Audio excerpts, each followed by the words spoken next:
8. अर्श, ये कहानी है मंगला जोड़ी की। ओके। मंगला जोड़ी बेसिकली एक गांव है उड़ीसा में। उड़ीसा में आपने सुना होगा शायद एक चिल्का लेक करके बड़ी मशहूर एक तालाब है वहां पे, जहाँ पे वो आते हैं, क्या कहते हैं, माइग्रेटरी बर्ड्स वगैरह जहाँ आते हैं। जी जी। तो ये कहानी बेसिकली वहां की है। और मंगला जोड़ी में ऐसा बोला जाता है कि एक पेड़ है जिस पेड़ के बारे में मान्यता ये है गांव वालों की, ये पेड़ हॉन्टेड है। ओके।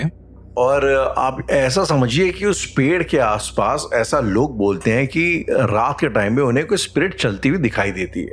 ठीक है। इनफैक्ट ये स्पिरिट उस पेड़ के आसपास गुजरने वाले लोगों को कई बार पोजेस भी कर लेती है। ओके। कहानियां यहां तक हैं कि लोग बोलते हैं कि ये स्पिरिट लोगों को, मान लो कोई अगर इंसान चलती गाड़ी में है, गाड़ी चला रहा है, तो उसको पोजेस करके कभी कभार स्टीयरिंग वगैरह जबरदस्ती घुमा देती है। तो ऐसे तकरीबन काफी एक्सीडेंट्स वगैरह भी इन्हीं वजहों से हुए हैं। मतलब इंसान को पोजेस करके घुमा देती है, ऐसा आपका कहना कुछ है? वैसा है कि अगर कोई इंसान गाड़ी चला रहा है तो उसको ड्राइवर को पोजेस किया और अचानक से गाड़ी घुमा दी, या कुछ अचानक से ब्रेक लगवा दिए, समथिंग कुछ करके वो गाड़ी के एक्सीडेंट करवा देती है। ये स्पिरिट ऐसी लोगों की मान्यताएं हैं उस गांव में। ठीक है। अच्छा, उसके बाद क्या होता है कि जब चीजें बढ़ जाती हैं और बच्चे, कई बार ऐसा हुआ कि एक आध बार की बच्चे पोजेस हुए घरों के अंदर, और वहां से बच्चे इस पेड़ के नीचे फिर बेहोश पाए गए। ओके। ये मतलब रियल घटना है वहां की? ये सब रियल घटनाएं, ये सब हो चुका है। जब इन सब चीजों के बाद गांव वाले त्रस्त हो गए तो उनमें से कुछ साहसी किस्म के लोगों ने ये फैसला किया कि वो उस पेड़ को काट देंगे। ओके। हमेशा के लिए प्रॉब्लम ही खत्म कर देंगे। पेड़ को, हाँ, उस समस्या को जड़ से सहित उसका जो है समाधान करेंगे, उस पेड़ को ही काट डालेंगे। और जी, ये फैसला करने के बस कुछ ही दिनों बाद हुआ ये कि जो गांव के कुछ लोग थे, जो भी 10-20 लोग होंगे, वो गए, उन्होंने पेड़ को काट डाला। ओके। अब यहाँ से मेन कहानी शुरू होती है। ओके। इस पेड़ के कटने के बाद कुछ दिनों बाद ये हुआ कि उस गांव की एक लड़की पोजेस हुई। और उस लड़की ने इस पोजेशन के दौरान एक भविष्यवाणी करी कि जितने भी लोग शामिल थे उस काम में, तुमने मेरा घर उजाड़ा है, मुझे घर से बेघर किया है, तो जितने भी लोग शामिल थे उस हरकत में, पेड़ काटने वाली, मैं उन सब लोगों से बदला लूंगी एक एक करके, और देखना इस गांव में लाशों के अंबार लग जाएंगे। मतलब वो लड़की ने भविष्यवाणी, एज इन वो कुछ ऐसा भविष्यवक्ता थी, या फिर पोजेस होके उसने भविष्यवाणी करी? पोजेस होकर उसने ये तरीके से आप समझो धमकी दी, एक तरीके से आप समझो कि मतलब भविष्यवाणी तरीके से करी, चेतावनी दी कि इस तरीके से कुछ होने वाला। एंड बिलीव मी, कुछ टाइम बाद ऐसा वाकई में ये भविष्यवाणी सच होने लगी।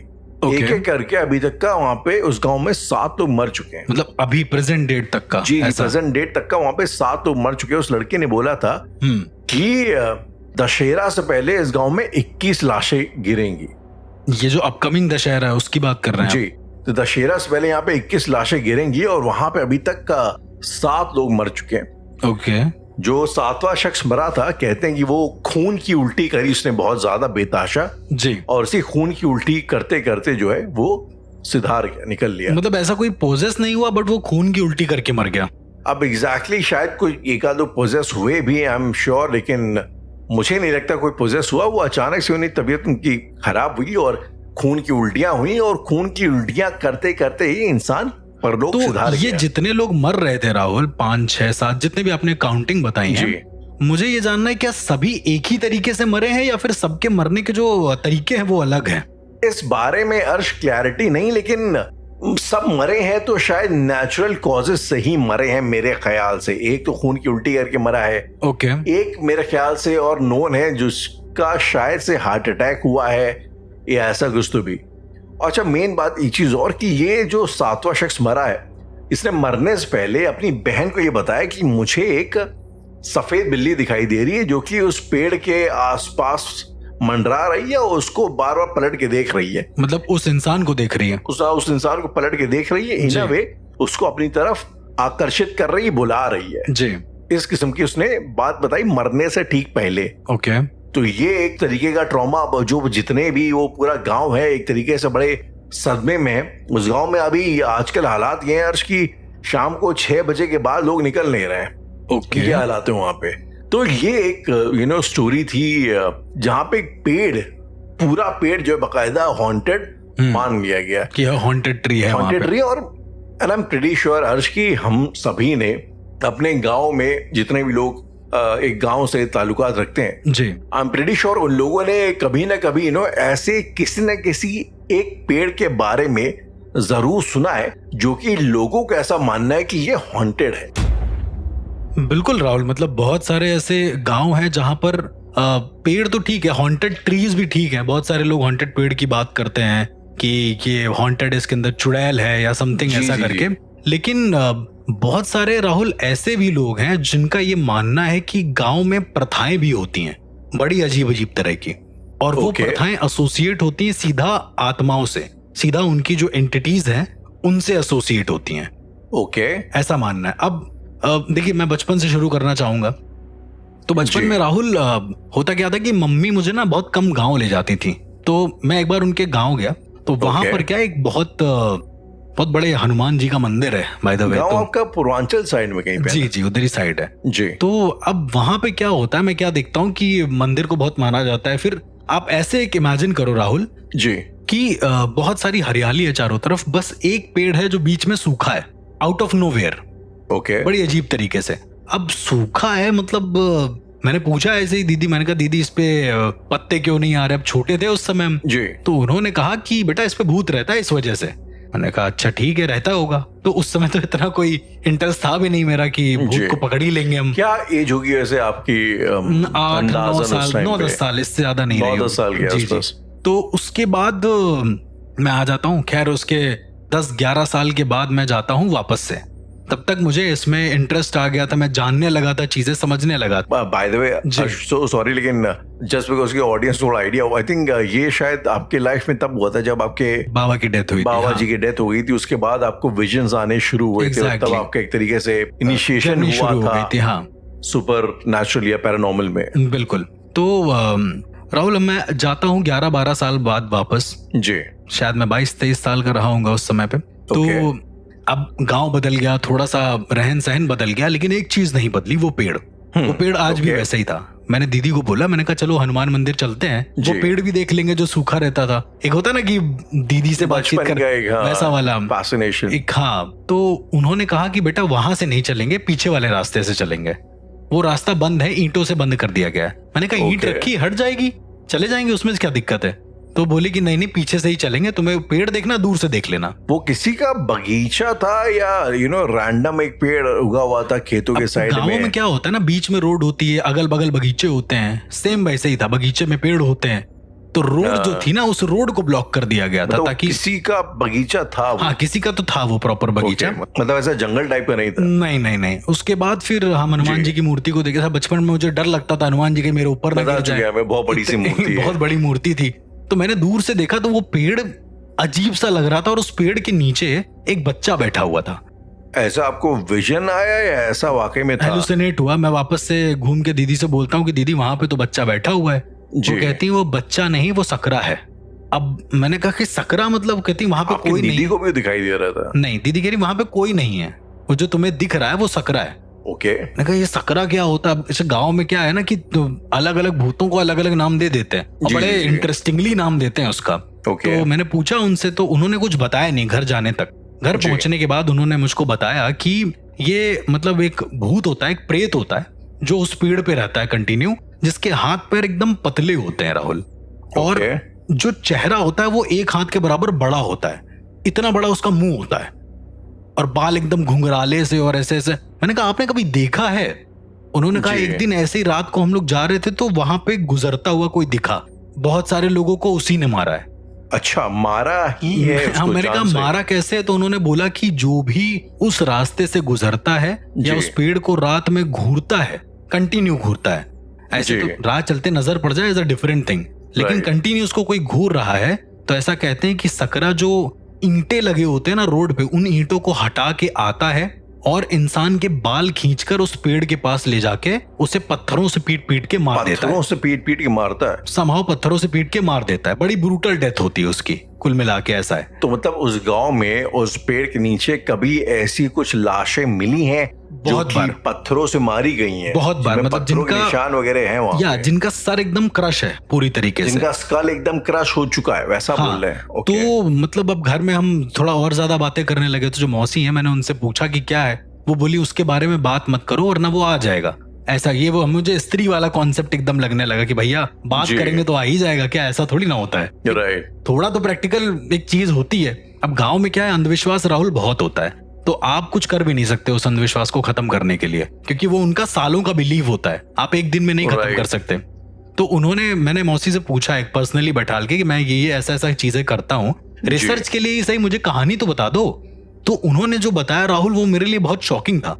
उन्होंने बोला कि एक दिन वो सुबह उठती हैं घर का काम वाम करने के लिए, वो जाती हैं सफाई कर रही होती, तो देखती क्या है कि एक औरत, जो नवविवाहित औरत होती है, अपने शादी के ठीक एक दिन बाद से, उसकी शादी पास में ही हुई होती है कहीं पे, वो दौड़ते हुए जा रही होती है उस पेड़ की तरफ। उसके पूरे मुंह में सिंदूर भरा है, आंखें एकदम खुली हुई हैं और हाथ सामने की ओर है, मतलब उसको किसी को सिंदूर लगाना है ऐसा करके। मौसी देखती हैं ये पूरा नजारा, उन्होंने अपनी आंखों से देखा है, और वो औरत सीधा जाकर उस पेड़ के पास सर पटक के मर जाती है वहीं पे, आउट ऑफ नोवेयर। आपने बोला कि उसके मुंह में सिंदूर भरा हुआ है या उसके मुंह में सिंदूर लगा हुआ है? नहीं, पूरा भरा हुआ है सिंदूर, उसके मुंह के अंदर। मुंह के अंदर भरा हुआ है। क्या सिंदूर अगर आपके गले में अटक जाए तो आपकी मौत हो सकती है? राइट, नहीं, आपकी आवाज जा सकती है, आवाज जा सकती है। हाँ, अगर ज्यादा देर तक जबान पर रहा तो आवाज जा सकती है। तो उसके बाद फिर मुझे बड़ा अजीब सा लगा कि केवल ऐसे मौतें हो रही। अच्छा, मौतें भी बड़ी अलग अलग तरीके से हो रही हैं। उन्होंने बोला कि एक आंटी थी, गुड्डन बोलते थे उनको, तो चाची बोलते थे, तो बड़ी दबंग टाइप की थी। तो उन्होंने एक दिन उस पेड़ पे मतलब ऐसी अद्धा फेंक के मार दिया, एक आधा ईंटा था उसको फेंक के मार दिया, वहां पे उसको अद्धा बोलते थे। तो मारने के बाद अगले दिन राहुल क्या हुआ कि वो जो आंटी थी वो उस पेड़ के ऊपर बैठी मिली, उस पेड़ के ऊपर बैठी मिली, जिंदा बैठी थी, और वो कहती यही मेरा घर है, मैं यहीं रहूंगी। अच्छा, इतना ज्यादा खौफ कि उनके परिवार से भी कोई जा नहीं रहा है, उस सकरे के रास्ते को पार कर ही नहीं रहा है। लोग कह रहे जो उसके पार जाएगा उसकी मौत निश्चित है, तो कोई नहीं पार कर रहा है। मौसी बता रही थी एक बार ऐसा केस हुआ था। फिर क्या हुआ उसका, तो बोली कि वो बिना खाए पिए वहीं पे चिल्लाती रही कि खाना दे दो, वहीं पे वो मर गई। वो उस पेड़ से नीचे ही नहीं उतरी, उसी पे बैठी रही वो कंटिन्यू, और एक दिन सुबह उसकी बॉडी नीचे गिरी मिली।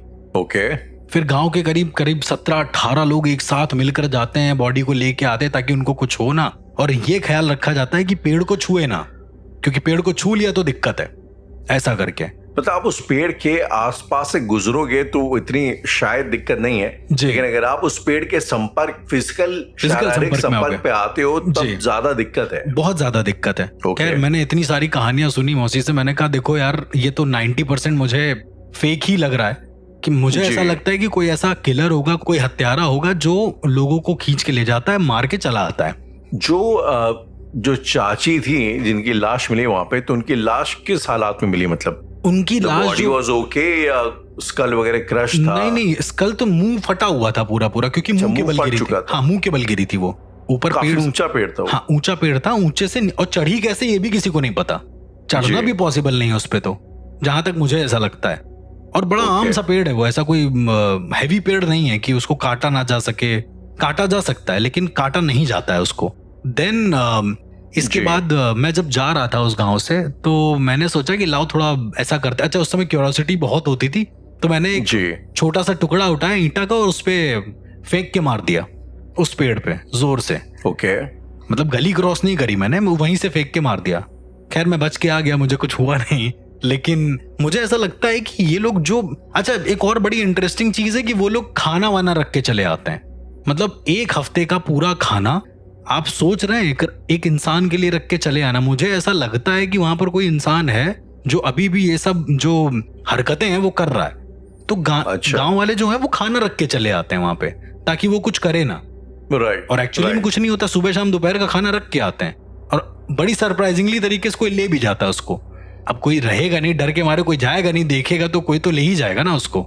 बड़ी सी बात है। खाना वहाँ पड़े सड़ रहा है या कोई वहां फिजिकली आ रहा है? नहीं, फिजिकली आ रहा है, चला जा रहा है। मतलब उनके कहने का मतलब है कि कोई सकरा आता है और सकरा उठा के खाना लेके चला जाता है। सकरा मतलब आप उस प्रेत की बात कर रहे हैं? उस प्रेत की बात कर रहे हैं, उस एंटिटी की बात कर रहे हैं। मैंने कहा एंटिटी को भूख की जरूरत नहीं होती है। एग्जैक्टली, तो वो आई मीन फिजिकली खाना लेके क्यों? आई थिंक वो सड़ जाएगा प्रॉब्ली, तो आप एक बार ये बोल भी सकते हो कि उसने ग्रहण कर लिया एक तरीके से, या कोई और जंगली सुअर आके उसको ग्रहण कर ले तो एक बार को हो सकता है, लेकिन कुछ नहीं हो रहा है ऐसा। तो 90% अभी जब भी फोन आता है मेरे पास तो मैं यही कहता हूँ कि अभी भी सकरा आता है कि नहीं आपके पास, तो वो मजाक मजाक में टाल देती हैं। तो इस तरीके से मतलब हॉन्टेड पेड़ की कहानी तो बहुत ज्यादा प्रचलित है अलग अलग जगह पे। इवन हम लोग अभी जब कश्मीर की बात कर रहे थे राहुल, तो जी बिल्कुल। अर्श, कश्मीर से पहले मैं आपको ले जाना चाहूंगा डाउन साउथ केरला में। तो केरला की एक स्टोरी है एंड आई रियली थॉट कि यहाँ पे वर्थ मेंशनिंग, अगर पेड़ों की बात हो रही है और हॉन्टेड स्पिरिट्स की बात हो रही, ये एक बड़ा ही मशहूर किस्सा है, बड़ा नोन किस्सा है। ये किस्सा है वायनाड का। ओके। केरला में वायनाड, आई एम प्रीटी श्योर आपने सुना होगा अर्श, की बहुत ही खूबसूरत जगह है वो। और ये कहानी it goes back to the times of British India, जब अंग्रेजों का शासन था भारत में। तो कहा यह जाता है कि वायनाड जाने का कोई सीधा रास्ता नहीं था मेन स्ट्रीम केरला से जी। तो जमाने के एक जो इंग्लिश ऑफिसर जो वहाँ गवर्नर वगैरह रहे होंगे, उन्होंने यार फैसला किया कि मैं मेन स्ट्रीम मेनलैंड केरला से जोड़ूंगा वायनाड को, क्योंकि वायनाड इतना खूबसूरत है। प्रॉब्ली हम लोग इसको एज अ हिल स्टेशन या एज अ टूरिस्ट प्लेस हम लोग उसको डेवलप करेंगे। तो उसने जो शॉर्टेस्ट रास्ता है वो ढूंढने की उसने मुहिम शुरू करी जी। और इसमें उसकी मदद करी एक लोकल बंदे ने जिसका नाम था करीन टंडन। ओके। फॉर मुझे आई एम प्रीटी श्योर कि मैं उसका नाम गलत मिस प्रोनाउंसिएट कर रहा हूं, तो मैं ईज ऑफ टॉकिंग के लिए करीन उसको बुलाऊंगा, करीन जी को, अंडरस्टैंडिंग के लिए। हाँ। तो करीन जी की जो है उसने मदद ली। और जब करीन जी जो कि लोकल एक ट्राइब्समैन थे, ट्राइबल थे, उन्होंने जो पूरा उनको जब रास्ता बता दिया, तो उसके बाद इस अंग्रेज ऑफिसर ने करीन जी को गोली मार के उसकी हत्या कर दी। ओके। और उसके बाद जो आउट ऑफ नोवेयर हत्या कर दी, मतलब कोई मोटिव नहीं? नोवेयर मोटिव सिंपली सिर्फ इतना था कि मतलब इसका जो पूरा क्लेम, जो पूरा क्रेडिट है उसको मिले। आई मीन ये अंग्रेजों में एक बड़ा फैसिनेशन रहता है ना इस बात का कि मेरा नाम और मेरे नाम पे एक वो होगा, जी जी, मेरे नाम से जाना जाएगा, मेरा वर्चस्व होगा। जैसे कोलंबस थे, वो इंडिया ढूंढने अमेरिका चले गए। वास्को ड गामा जो कहते हैं डिस्कवरी ऑफ इंडिया उन्होंने करी। बहरहाल तो कुल मिला ये कि उन्होंने इसको गोली मार दी करीन टंडन जी को, करीन जी को। ओके। और फिर वो वहां से पूरी रोड बना दी जी। उसके बाद क्या हुआ कि उस रोड में एक आई थिंक थमारासेरी घाट करके थमसेरी घाट एक इलाका आता है जी। तो वहां पे कहते हैं कि करीन जी की आत्मा जो है, स्पिरिट, वहां पे आने जाने वाले राहगीरों को परेशान करने लगी। आने जाने वाले राहगीरों को पोजेस कर लिए, कभी उनको कुछ और तरीकों से परेशान करे जी। जब ये चीजें बहुत ज्यादा बढ़ गई, तब एक जानकार किस्म के पंडित जी को बुलाया गया और उनसे आग्रह किया गया भैया बचाइए। तो पंडित जी ने क्या किया कि उन्होंने करीन जी की आत्मा को एक पेड़ के साथ, अब ये बड़ा इंटरेस्टिंग है क्योंकि इसके बारे में मुझे आपसे सवाल करना है, उन्होंने पेड़ में आई थिंक करीन जी की आत्मा को उनके हिसाब से बांध दिया। बांधने के लिए उन्होंने चेन का इस्तेमाल किया और वो, अच्छा, वो चेन अभिमंत्रित होगी बाय द वे, ऐसा आई एम प्रीटी श्योर वो चेन अभिमंत्रित होगी या कोई ना कोई इसमें मंत्र तंत्र का इस्तेमाल किया गया होगा और उस पेड़ पे उनकी आत्मा को बांध दिया। और आज तक लोग कहते हैं कि उनकी आत्मा जो है करीन जी की उस पेड़ के साथ बंधी हुई है। और एक और चीज बड़ी फैसिनेटिंग है कि जैसे जैसे पेड़ बढ़ रहा है वैसे वैसे उस चेन का अपेरेंटली साइज भी बढ़ रहा है, तो मतलब वो टाइट नहीं हो रही है। ओके। वो उसी कैपेसिटी में बंधी हुई है।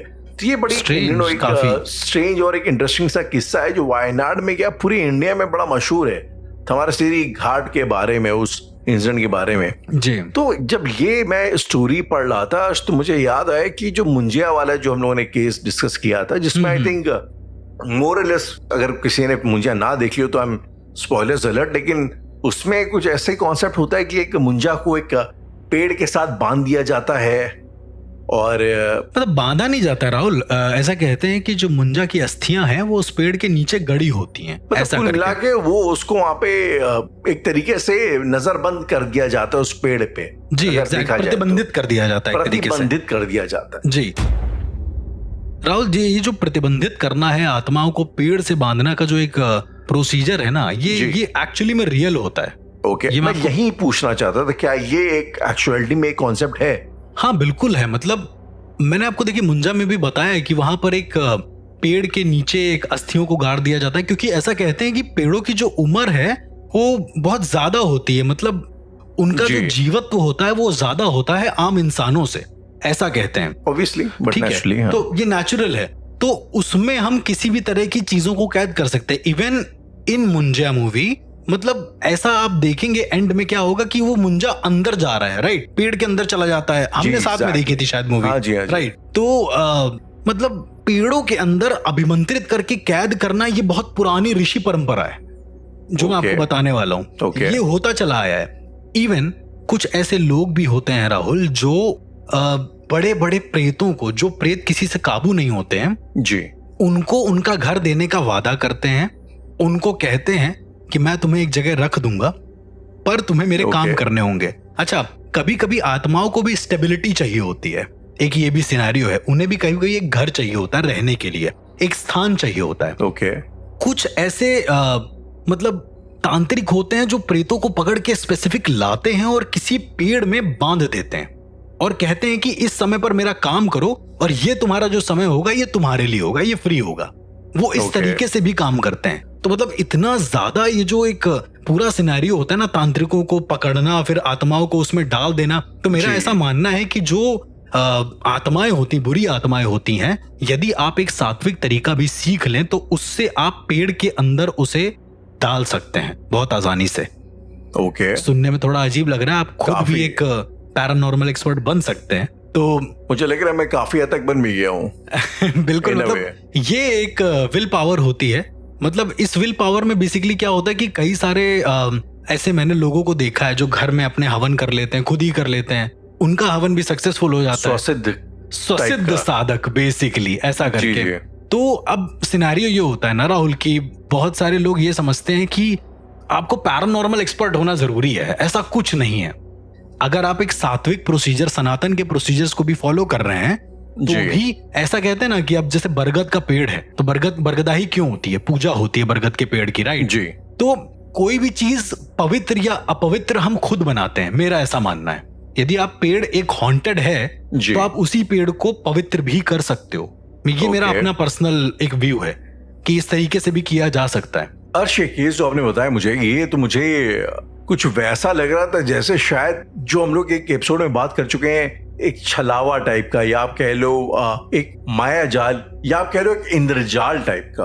अब इंद्रजाल, माया जाल, और जब हम इसकी बातें करते हैं राहुल, तो जितना ब्रूटल ये केस था उससे कई गुना ब्रूटल इंद्रजाल या माया जाल होते हैं, क्योंकि इंद्रजाल में सिर्फ एक ही तंत्र का इस्तेमाल नहीं होता है। ऐसा कहते हैं कि इंद्रजाल करीबन 5 से 6 अलग अलग उच्च कुल के तंत्रों का मिश्रण होता है।